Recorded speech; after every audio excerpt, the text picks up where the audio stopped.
Good morning students. आज हम पढ़ने जा रहे हैं हमारे कक्षा 7वीं का कविता नंबर 2 सब चढ़ा दो वहां। ये देखिए आपके सामने अब कविता की पंक्तियां आनी शुरू हो गई हैं। ये हमारी कविता की 2 पंक्तियां आ चुकी हैं शुरुआत की, और ये बाकी की 2। कविता काफी बड़ी थी तो मैंने कविता को 2 खंडों में विभाजित कर दिया। खंड का मतलब होता है पार्ट, यानी कि आज की कविता को मैंने 2 पार्ट में डिवाइड कर दिया है। ठीक है, चलिए अब एक एक करके आपके सामने कविता आ चुकी है। ये देखिए वही कविता की अब हम 2-2 पंक्तियां पढ़ेंगे। पहली पंक्ति है, एक दिन फूल से तितलियों ने कहा, कैसे रहते हो खुश तुम हर एक हाल में। देखिए चित्र देखेंगे, ये देखिए चित्र आपके सामने आ गया है। मैंने एक फूलों का बगीचा दिखाया है, छोटा सा तालाब भी है, हंस बैठे हुए हैं पानी में। ये देखिए उड़ती हुई तितली है। अब आ गई तितली उड़ते उड़ते फूलों पर।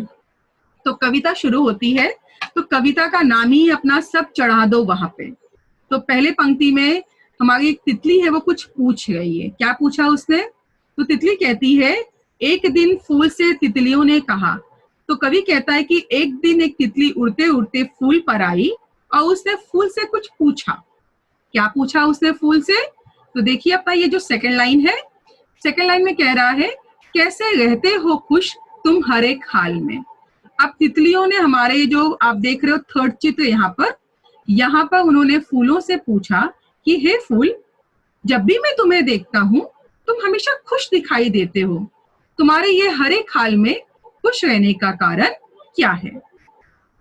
ठीक है, चलिए अब आगे देखेंगे।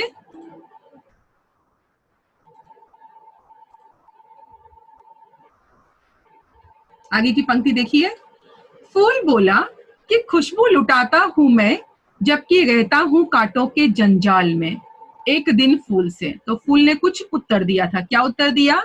तो पहला चित्र देखिए, पहला चित्र में मैंने दिखाया बेटा फूलों का बगीचा और कुछ छोटी बच्चियां हैं जो फूलों को तोड़ रही हैं और मुस्कुरा रही हैं। देखिए दूसरा चित्र भी आपके सामने आ गया है। अगर आपने ये चित्र ध्यान से देखा होगा तो यहाँ पे मैंने खिलता हुआ गुलाब दिखाया हुआ है। ठीक है, देखिए एक नया शब्द आया आपके सामने, जंजाल। सभी लोग अपने नोटबुक में ये शब्द लिख लीजिए। सभी लोग लिखेंगे जंजाल, इसका मतलब होता है झंझट। देखिए फूल क्या जवाब दे रहा है। फूल कहता है, फूल बोला कि खुशबू लुटाता हूं मैं जबकि रहता हूं कांटों के जंजाल में। मतलब यहाँ पे एक फूल ने क्या उत्तर दिया तितली को? तो फूल ने तितली से कहा कि मैं क्या करता हूं, मैं खुशबू लुटाता हूं, यानी कि मेरे अंदर जितनी भी खुशबू है वो मैं लोगों को दे देता हूं, जबकि मेरा जीवन कहाँ रहता है? कांटों के जंजाल में। यानी फूल खुद खिलता है मुसीबतों में, कांटों के बीच में, लेकिन जो भी फूलों के पास आता है फूल उसे कभी निराश नहीं करता। फूल उसे क्या करता है? केवल खुशियां ही खुशियां प्रदान करता है। तो यहाँ पे हमें क्या मैसेज मिला? यहाँ पे मैसेज हमें फूलों के द्वारा ये मिला है कि जैसे फूल अपने कांटों रूपी दुखों को संभाल के रख लेता है, लोगों तक उसे नहीं दिखाता, लोगों में वो क्या बांटता है? सिर्फ खुशियां ही खुशियां। उसी तरह इंसान को भी चाहिए कि जो भी उसके दुख हैं वो किसी को ना दे, क्योंकि बेटा जब हम किसी को अपना दुख देते हैं तो लोग और दुखी हो जाते हैं। तो हमें अपना दुख छुपाना चाहिए और लोगों तक प्यार और खुशियां ही खुशियां फूलों की तरह फैलानी चाहिए। आइए अगला पैराग्राफ देखते हैं। ये देखिए चित्र आ गया आपके सामने।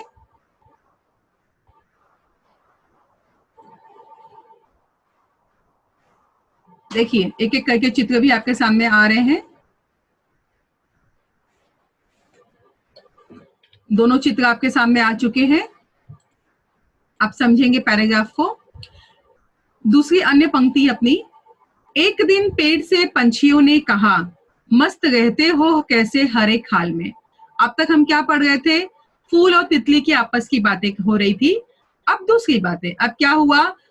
एक दिन पेड़ से पंछियों ने कहा, ये देखिए बेटा आपका ये जो सेकंड चित्र है, ये सेकंड चित्र में आपने अगर ध्यान से देखा होगा तो मैंने कुछ पंछियों को दिखाया हुआ है। देखिए चित्र को मैंने इसे सर्कल भी कर दिया है। इस चित्र में कुछ पंछियां हैं, जो पंछी मतलब पक्षी, जो पेड़ों पर बैठी हैं और पेड़ों से कुछ कहने आई हैं। तो ये क्या कह रही है पेड़ों से, यानी कि हमारे इस जंगल के पेड़ों से? तो कहती है मस्त रहते हो कैसे तुम हर एक हाल में। तो पेड़ों से पंछियों ने कहा कि जब भी मैं आती हूँ, जब भी हम आते हैं, देखते हैं कि तुम हमेशा खुश ही खुश नजर आते हो। तो पेड़ों की खुशी का क्या रहस्य है, क्या मोटिव है उनके खुश रहने का, ये पंछी पूछ रहे हैं। आइए अगला देखेंगे क्या जवाब मिलता है। देखिए चित्र आपके सामने आ चुके हैं। मैंने चित्र में दिखाया है कि पंछी बैठे हुए, तोता दिखाया हुआ है। ये देखिए दूसरा चित्र भी आपके सामने आ चुका है। ये दूसरे चित्र में मैंने जंगल दिखाया है, साथ ही पेड़ों पर उगने वाले फल दिखाए हैं।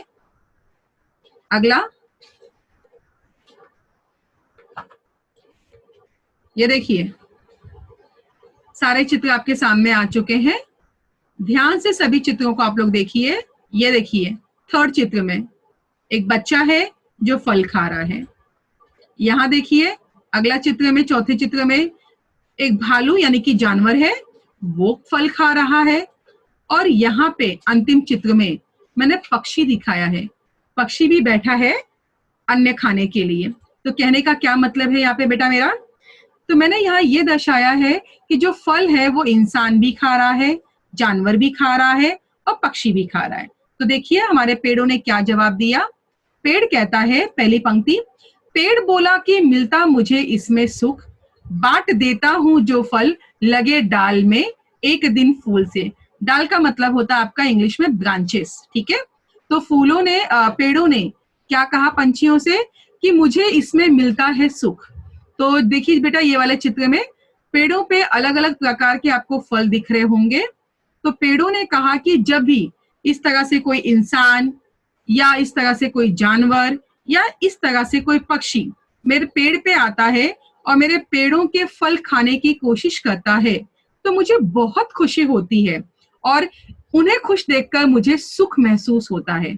इसीलिए जब भी कोई इंसान, जानवर या पक्षी मेरे डाल पर आता है या पेड़ के नीचे आता है, तो मैं कभी भी उसे निराश नहीं करता हूँ, मैं अपनी सभी चीजें उसे बांट देता हूँ। अब यहाँ हमने क्या सीखा इस पैराग्राफ में पेड़ के माध्यम से? तो हमने पेड़ के माध्यम से सीखा कि जैसे पेड़ अपना सब कुछ लोगों को बांट देता है, पक्षियों को बांट देता है, जानवरों को बांट देता है, उसी तरह हमें भी चाहिए कि हम भी एक दूसरे की मदद करें। फॉर एग्जाम्पल, मान लो आपकी क्लास में कोई रेहान है और रेहान के पास बहुत सारी क्या बोलते हैं, 2-4 पेंसिल या 5-6 पेन है और उसका और एक दोस्त है, उसके पास आज पेन नहीं है। तो रेहान क्या करेगा? अपना पेन अपने दोस्तों को दे देगा। तो इस तरह से हमें क्या करना चाहिए? एक दूसरे की मदद करनी चाहिए।